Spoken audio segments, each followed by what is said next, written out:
Hey everybody, welcome back to the channel where we review anything and everything. And today we're actually going to dive back into the free play RPG system in terms of showing you guys how to build characters, just to get a familiarity with creating your own characters and whatnot. I'm going to do that on screen in front of you guys, so that way you kind of see how easy it is. Just kind of give a little walkthrough with the process of things. I previously did a review and a walkthrough of the entire game system. So here we're just going to jump into creating a character so you can see how easy it is. So got a little set of dice here, some paper. For all the people who are familiar with tabletop RPGs, this is going to come as second nature to see a handful of dice and paper. For those who aren't, they're going to, I'm going to walk you through so you get an idea of how this works. We got a set of dice here for our stats. So what we're going to do is I'm going to first show you guys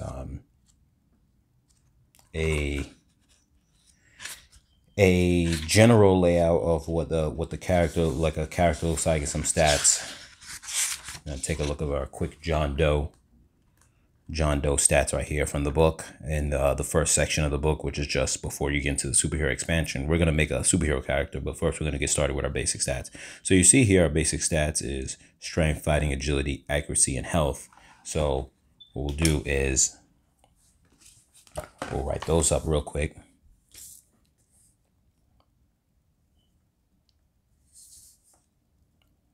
Strength, and I'm going to abbreviate things, don't mind.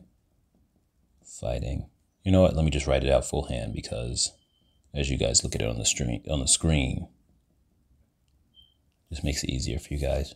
Fighting, agility,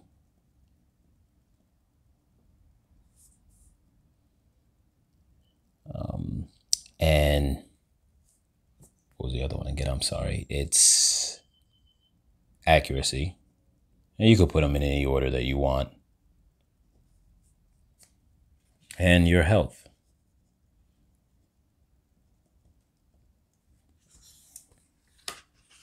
So, generally speaking, normally when I would write up the character, I would put the other stats, if I were making a superhero character, underneath health. And I'm going to show you an example of that real quick in the John Doe example character that we have. And once we start the section in regards to the superhero expansion, you could see here now, since the character has an energy stat, he would have that above health. I usually put health last, but in this case, the reason we're going to slowly build our character up by doing the main stats first and then adding the other stuff later.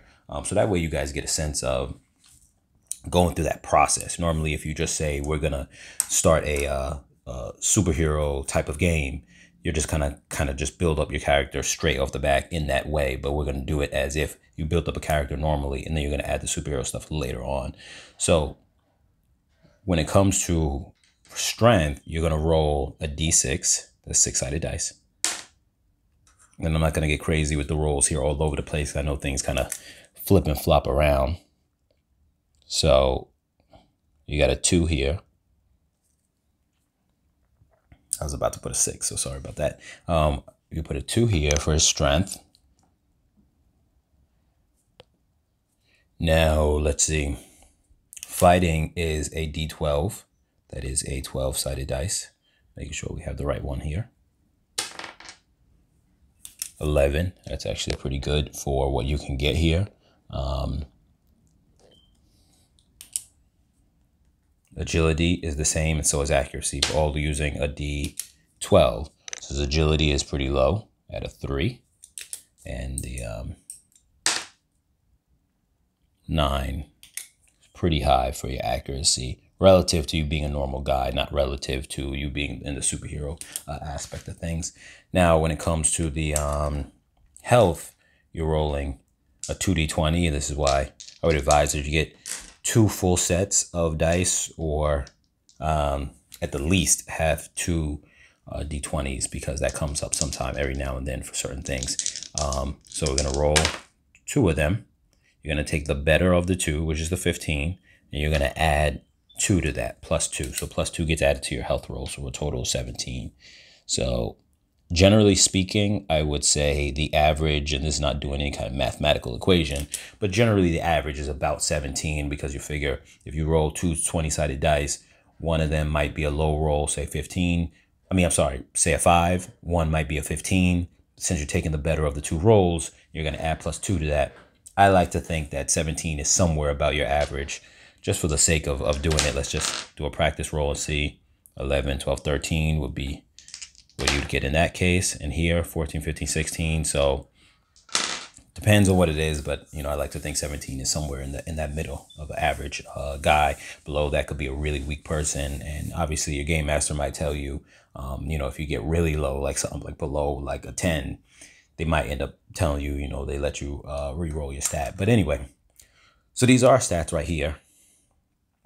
Starting off as a regular guy, and it's not too bad. The strength is not very high, but then again, you don't really expect to have high strength when you're starting off. You're going to have weapons, things of that sort, but we're going to make the superhero additives. But in this case, we're just going off what we're looking at for our base stats. Fighting is actually very good. One away from the top you can get off just rolling.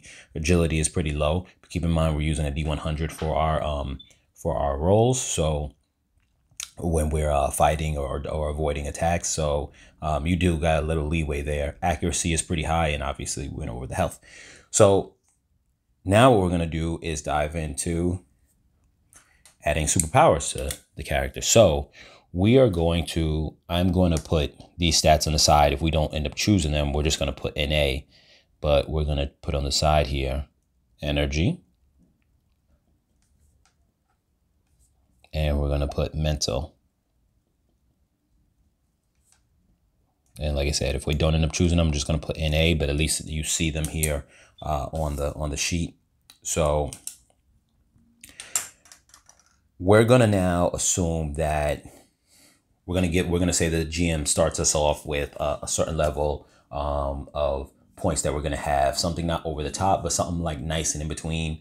So I would say very low. 10 points is very low. You're probably only going to be able to get like maybe 1 or 2 powers, and that's usually not a very complete hero. So realistically, if you're trying to have a fun time, and you might want to start that low if you're kind of just playing a game where people just, the game master wants to have a simple setting for the players.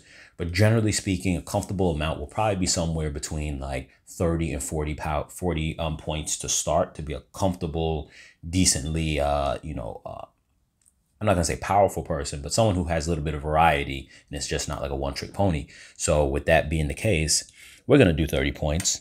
I'm going to do 30 points. And we'll say in this case, the game master is saying, I'm going to allow you guys to have up to class 5 as a limit. Class 5 as a limit with the power. So essentially what that's saying is, I want to have a mid-tier kind of game where you guys aren't over the top. You're not cosmic. So that's the cap in terms of how high you can go. And obviously the point is how many points that you're going to be able to distribute for purchasing your powers. So let's see. We're going to go into the section of powers. Now let's say we want to make somebody we're going to make somebody, we'll say, who is, we're going to go with making a semi-feral type of character who might have, like, say, a healing factor. Not quite exactly like a Wolverine type character, but something similar to that to a degree. And then we'll spice it up with whatever else we could fit in there if we want. So the first thing we're going to go with is we have strength is going to cost us 3 points. So we are going to first subtract from our point total, bring us down to 27 points. We're not going to put that much into strength. We don't want to be an overly strong person, but we're just going to have a little bit of strength points. So strength 3, a strength is 3 points, and per roll of a D10 twice. And so we're going to get a D10. And that's this. 0 on a D10 dice counts as 10, because obviously you aren't going to have a 0. You're going to roll twice, choose the best of the roll, and then we're going to add that. So we get 8 and a 5. So we're choosing the 8. So the 8's going to be added to our thing to say we are now 10. We have a 10 in strength. And then what we're going to do here is list powers. And we're going to go lift, simply because it just quantifies what our number of strength is, because, you know, it lets us know as a shorthand how much we can lift, so we don't have to be going back and forth, because most likely one person's going to have the book, which would probably be the game master, in front of them if you only have one book. So here we see a 10 in strength is 1.5 tons. So you can lift 1.5 tons, which is pretty strong for this character. So that was 3 points there spent. Obviously, you can see that was a pretty decent roll, considering that. Otherwise, person could have easily been with, you know, didn't really get much out of that. So the next we're going to go with is, what are we going to go with?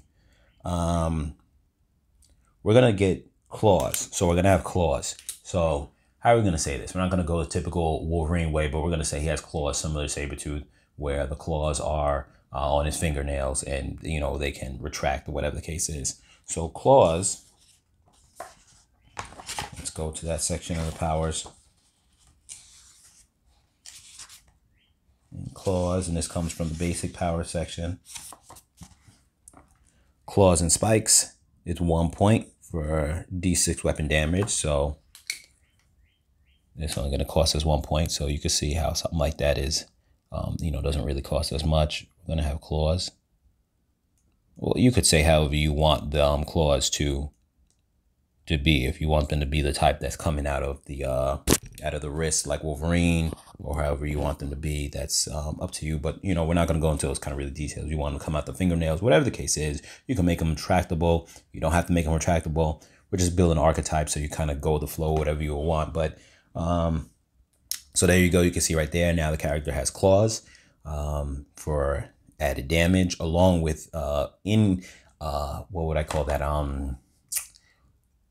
In-game use, or for role-playing purposes. Now you also have something or ability to cut things. So, you know, you never know. You might be like, hey, I need to cut rope. So it gives you that ability too. So it's not just damage. It gives you that ability to do things like that. All right. So what's the next ability we're going to want to have? You want to kind of spread things out proportionately, so you aren't overwhelmed and later on. So what we're going to do is we're going to jump to one of the most important things right away, and that's going to be health. So with health, you get 3 points per D100.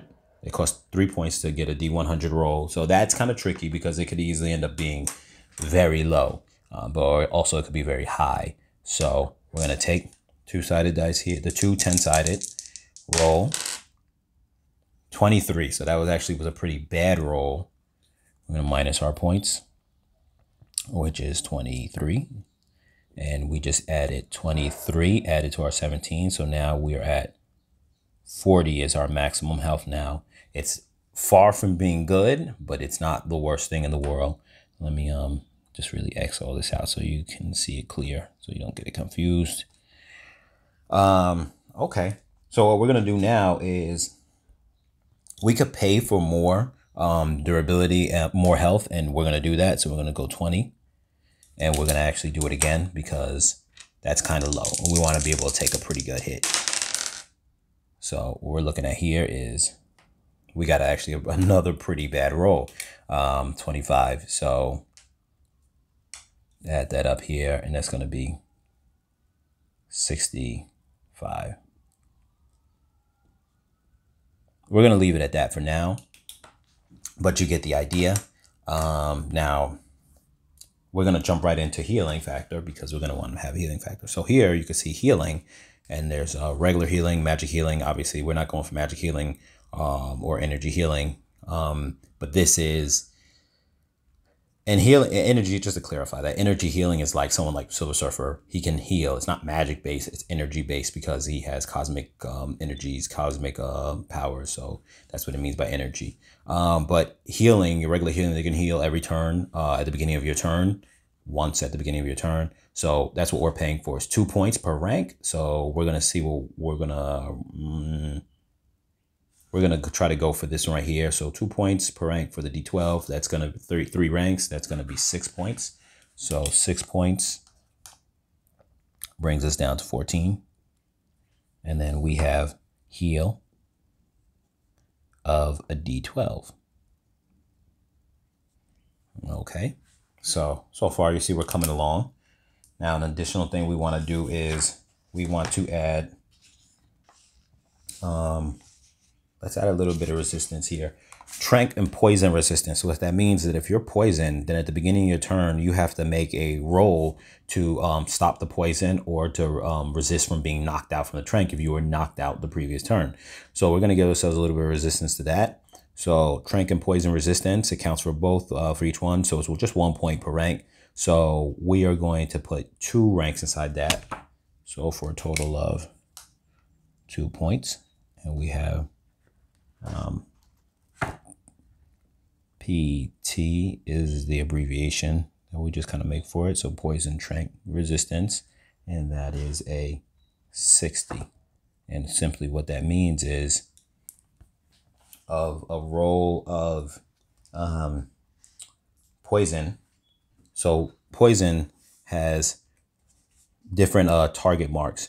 If you have to get 60% on a roll and you already have the level of resistance of 60, you don't even have to roll because you're just going to beat it automatically for the low level poisons. The one that goes up to, or trank, if it's 90%, sorry if you could see that. If it's 90% all the way at the top there, then you would have to, if you have 60 resistance, then you would have to just try to make a roll on your D100 of 30. So you're pretty almost immune to it. You can almost guarantee to make that roll. Obviously, if your resistance is only a 30, then you have to roll for even making the 60, and the 90 is even harder. So that's kind of how that works. So we have resistance of a 60 to that, which is kind of like high resistance, but not immune. And let's see, what else are we going to go with? We're going to go with senses. We're going to go with heightened senses. So let's dive into that. And you can see, even though I'm taking my time with things and kind of walking you through everything, generally speaking, it would only take like maybe somewhere between like 5 minutes to really get your character down. If you have the book in front of you, you're familiar with it, you obviously want to be explaining things the way I'm explaining it. So you can see it's a very quick process. So here we're going to go with enhance or super senses. We're going to go with enhanced senses. Because we're going to kind of make it where it has an enhanced senses, says gives you the best senses an animal can have. So it just kind of is a general roundabout. The GM will actually, really, if you need him to kind of break it down in game of what he's going to allow you to do. But for the most part, enhance senses. For the most part, you'd be able to hear things like an animal would, and we kind of all have a sense of that, how far an animal could see, things of that sort. Think of like the best animal sight, maybe eagle. Think of hearing, the best hearing that an animal has, or whatever the case is, those kind of things. And then super senses is pretty much your super senses gives you the ability to hear for miles, see for miles, smell for miles, taste microscopic, see microscopic, touch to no texture. So all those kind of things like maybe Superman has or Daredevil has on that kind of level where it's so good that you're hearing things from blocks away.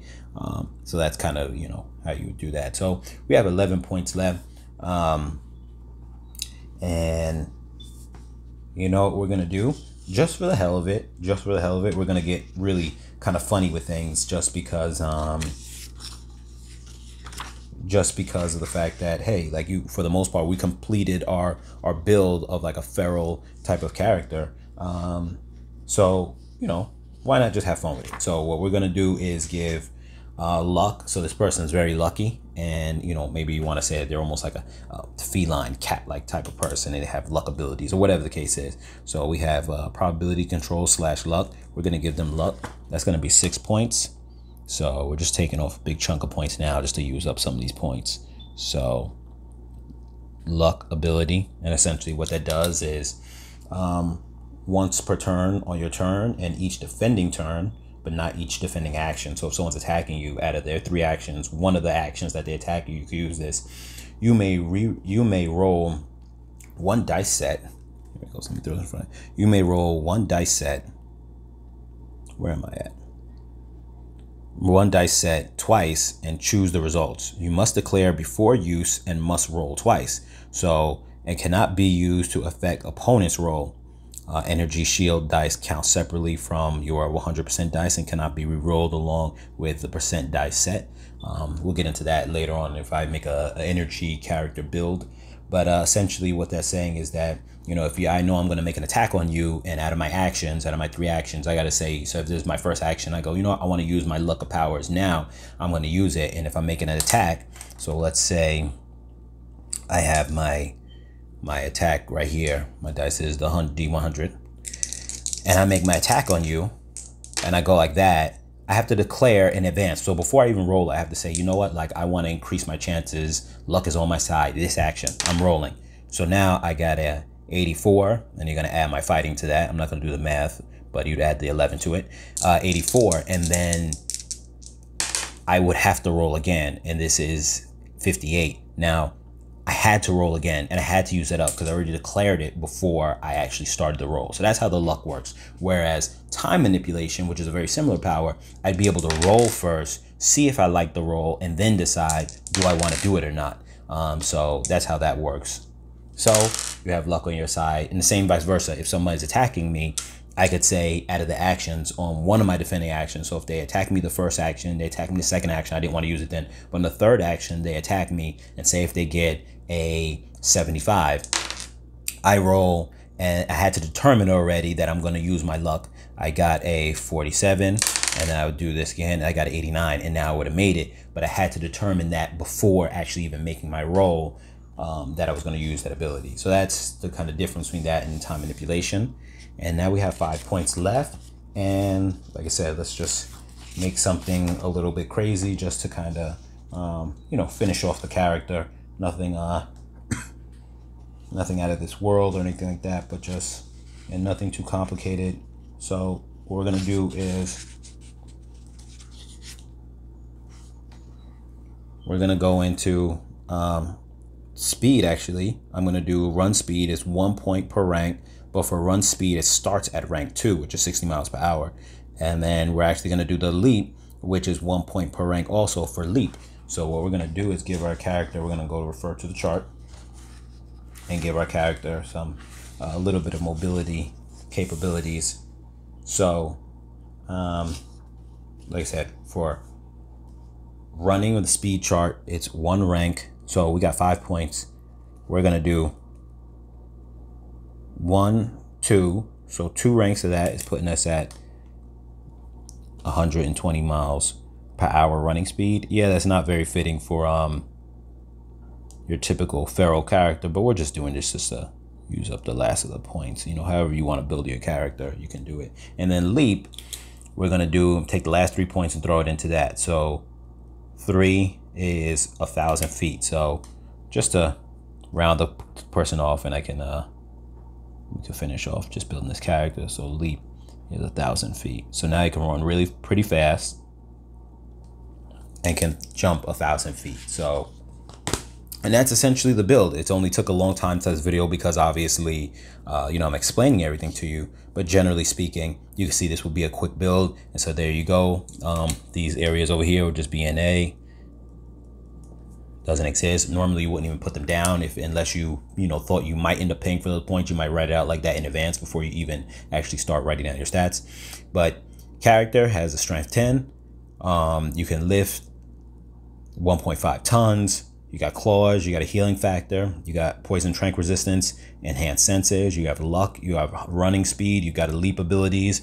Your health is 65 points. That puts you in the class 3 range, which, like I said, if a person just so wanted to have an understanding of what that means, you can refer back to the portion called the power level glossary. And this just kind of gives you a way to quantify things, like I mentioned in previous videos. So here you would say class 3 of a person's health says, make sure you guys can see this in camera, above human, Class 3 is above human, hard to kill, able to withstand several gunshots or the equivalent before dying, which obviously you can see if a gunshot inside this game is either a D12 for a handgun or a D12 plus D4 for a large firearm, you could withstand a couple of those shots before you end up, suffering any major damage. Whereas when he started off with 17 health was his base health, you could see how if a person has a D12 and a D4 for a large firearm, that's 9 damage right there. He's already halfway dead. Plus an extra 8 damage right there. And that would be end of it with someone who has 17 health. So you can see how it's a very realistic in the aspect of that someone with a gun, especially a heavy, gun, or even a machine gun that would have done attack twice in one action, would have killed a normal man just like that if they weren't able to defend themselves. So it gives you a sense of, okay, your character, having the heightened health, how that plays a role. And then in addition, your character here has a healing factor. So say if he took, say, like a good, we'll say 20 damage in the turn, you're not going to be full to full health, healed to full health. But if you roll here, you got a 5 at the beginning of your turn. So when your turn starts, you got an extra 5 health. And then for every time you're able to avoid getting hit throughout. Now, one thing I should have paid points into, and I just totally forgot, was agility. I could actually, instead of putting these for running abilities and speed abilities, just taking that right there. Matter of fact, we're going to do that.